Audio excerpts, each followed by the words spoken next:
बयान की खूबी और इफ़्फ़त तासीर ज़बान से पैदा होती है। तासीर ज़बान इंसान के जहन पर नहीं बल्कि जज्बात पर असर करती है, एक मुकर्रर के अंदर तख्लीकी जोहर हुआ करती है। इसके बाद में अमानुल्लाह को दावत देता हूँ कि वो आए और अपने ख्यालात का इज़हार करें। नसल्ली अला रसूलिल करीम, अम्मा बाद, फ़अऊज़ु बिल्लाहि मिनश शैतानिर रजीम, बिस्मिल्लाहिर रहमानिर रहीम। वक्त की कदर कर, यह ख़जाना है नायाब, जो लम्हा गया वो ना आए कभी जनाब। मैं सबसे पहले चीफ गेस्ट और गेस्ट ऑफ ऑनर, मैं अपने स्कूल के प्रिंसिपल सर और तमाम उस्ताद कराम और तमाम तलबा को अस्सलामु अलैकुम व रहमतुल्लाहि व बरकातुहू। सामीन मोहतरम, आज मैं जिस मौजू पर लबकुशाई करने आया हूँ वो सिर्फ एक आदत नहीं बल्कि एक इनकलाब है। वक्त की पाबंदी एक खामोश इनकलाब, एक रोशन फन। वक्त वो खजाना है जो ना खरीदा जा सकता है और ना बेचा जा सकता है। यही वो दौलत है जो हर इंसान को बराबर मिलती है, लेकिन फर्क सिर्फ इस बात में है कौन इसे संभालता है और कौन इसे ज़ाया करता है। हम सब वक्त के मुसाफिर हैं। हर लम्हा एक दरवाज़ा है जो खुलता है और फिर हमेशा के लिए बंद हो जाता है। जो इस दरवाजे से वक्त पर गुजर जाए वो कामयाबी की राह पर चल पड़ता है और जो देर करे वो सिर्फ पछतावे का सामान लेकर लौटता है। वक्त की पाबंदी वो खामोश इनकलाब है जो शोर नहीं करता मगर तनाई चीख चीख कर बोलते हैं। वक्त की पाबंदी का मतलब घड़ी की सुइयों के साथ चलना नहीं बल्कि अपने दिन को, अपनी जिंदगी को एक मुनज़्ज़म, एक मकसद और एक वक़ार देना है जो इंसान को आम से खास बना देती है और ख्वाबों को हकीकत में बदलने का हुनर सिखाती है।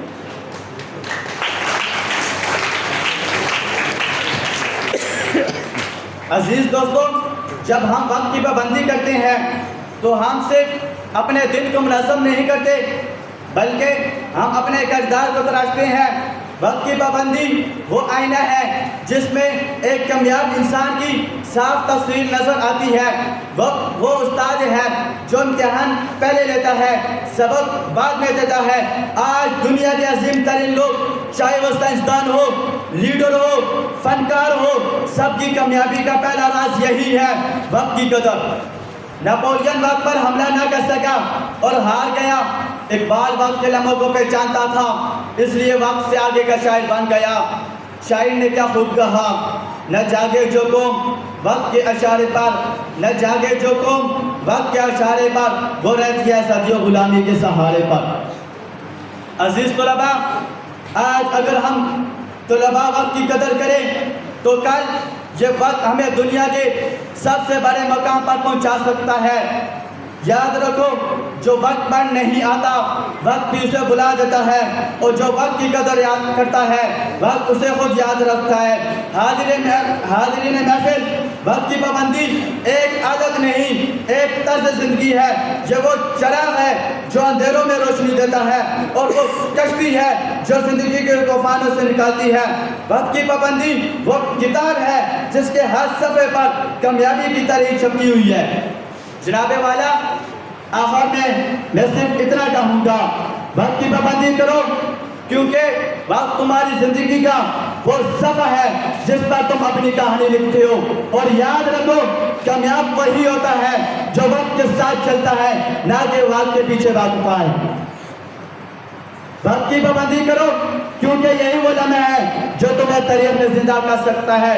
जो वक्त को पहचान ले वही इनकलाब लाता है, जो वक्त को पहचान ले वही इनकलाब लाता है, वरना तारीख में सिर्फ नाम ही रह जाता है। वस्सलाम।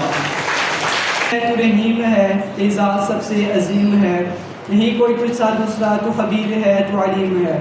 ये लताफ़तें, ये अनायतें, तेरे करम की वज़ाहतें, तू चमन में है, तू नसीम है, तू गुलों में है, तू शमीम है। मोहम्मद मुस्तफ़ा ख़ातमुन नबीयीन है जो न मानेगा, मोहम्मद मुस्तफ़ा ख़ातमुन नबीयीन है जो न मानेगा, वो बेईमान है, मैं अहले ईमान को बताऊँगा। इसके बाद में मोहम्मद ख़ान से मुल्तमिस हूँ कि वो आए उनकी पेश करें।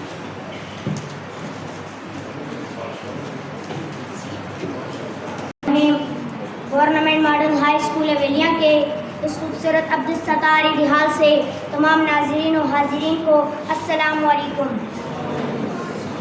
और ख़ास तौर पर इस प्रोग्राम में मौजूद मेहमान खुसूसी chief guest professor Tariq Abbasi साहब, principal government degree college Havelian, और guest of honour advocate Malik Amjad Mohammad Mahmood Awan, सदर अब्दुल्लाह बार कौंसिल को मैं इस स्कूल के मुहतरम जनाब प्रिंसिपल मुनीर अहमद साहब और तमाम असातिज़ा कराम की तरफ से खुशामदीद कहता हूँ।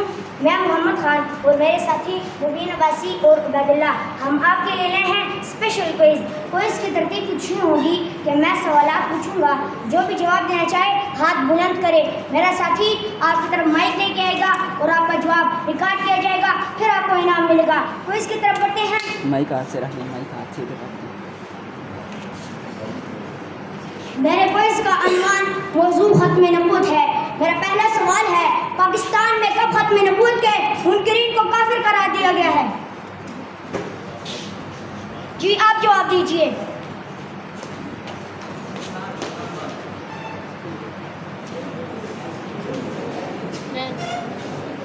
7 सितंबर को।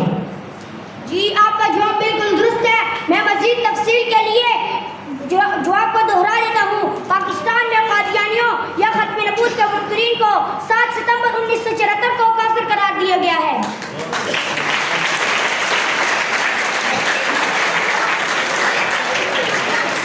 मेरा दूसरा सवाल है, कुरान मजीद में खत्म नबूवत का जिक्र कहाँ है? जी आप जवाब दीजिए।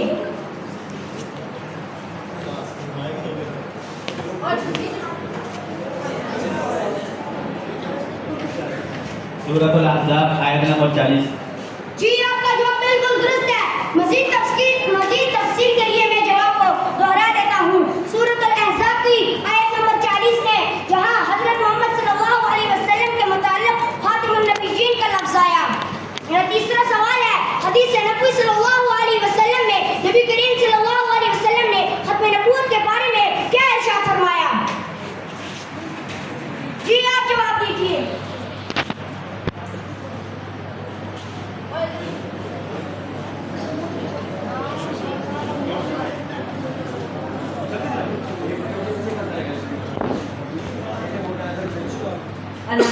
नबीयीन अला नबिय्य बाद, आप सल्लल्लाहु अलैहि वसल्लम ने फरमाया, मैं आखिरी नबी हूँ, मेरे बाद कोई नबी नहीं आया। क्लैपिंग, आपका जवाब बिल्कुल दुरुस्त है।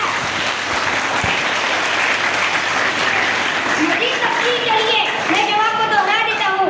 अना खातमुन नबिय्यीन अला नबिय्य बादी, मैं आखिरी नबी हूँ, मेरे बाद कोई नबी नहीं आएगा।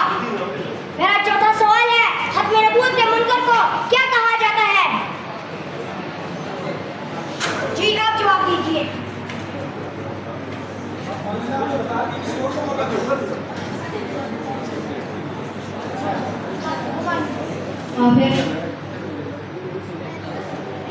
आपको जुर्रत का सलाम पेश करता हूँ।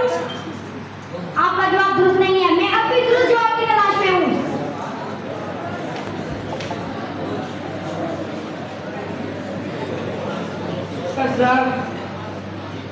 सवाल क्या है? अपने नबूवत के मुनकर को क्या कहा जाता है? आपको जुर्रत का सलाम पेश करता हूँ, लेकिन इसका जवाब ये है, अपने नबूवत का मुनकर दायरा इस्लाम से खारिज है, यानी वो काफिर है। मेरा पांचवा सवाल है, खत्म नबूवत का क्या मतलब है? आप जवाब दीजिए।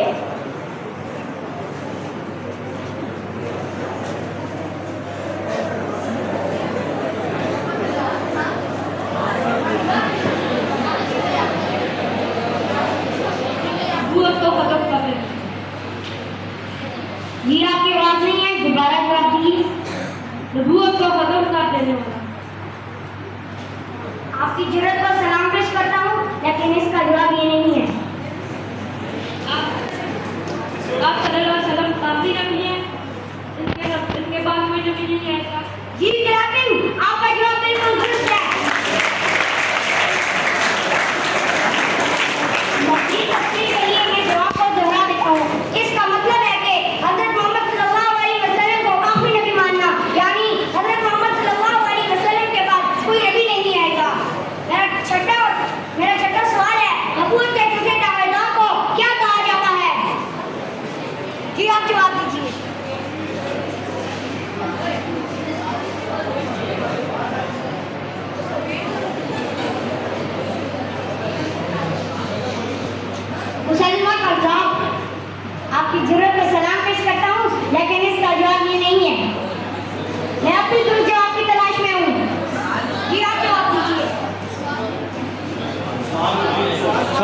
नबूवत के झूठे दावेदार को क्या कहा जाता है?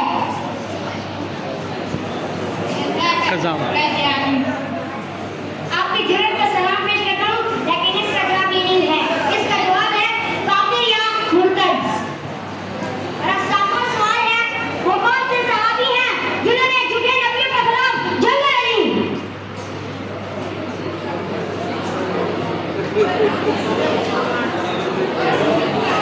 ये आपकी बात है।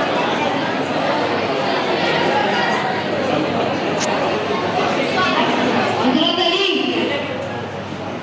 आप जरूरत का सलाम पेश करता हूँ, लेकिन इसका जवाब ये नहीं है। मैं अपनी जवाब की तलाश में हूँ। आप जवाब दीजिए।